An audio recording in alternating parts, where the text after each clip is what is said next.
Sa number 2, padayon ang pagrasyon sang tubig sa Barangay Mailom sa Bago City. Water analysis ipatuman. Padayon karon ang water rationing sa Mailom sa Bago City pending sang pagpatigayon sang water sampling para mapatod kung bala safe na kuhaan sang tubig ilinon ang mga water sources nila. 5,833 kapumuluyo ang apektado.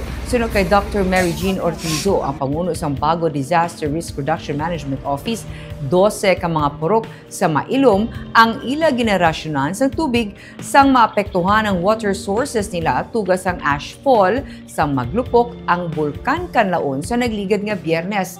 1,492 ka pamilya ang ilang nga ginaserbihan. Sunod kay Ortizo, padayon pa ang iyang coordination sa Water Sanitation and Hygiene Cluster sang syudad para makapatigayon sang physico-chemical analysis. Natalana pa ang random water sampling.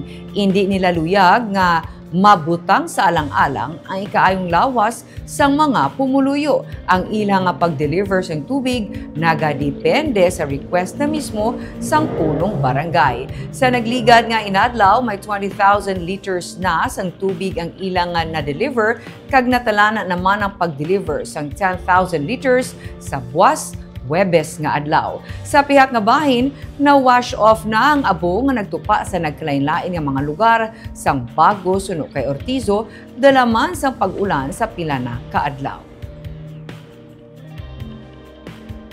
Ka-deliver kami kay wala pa namon na test.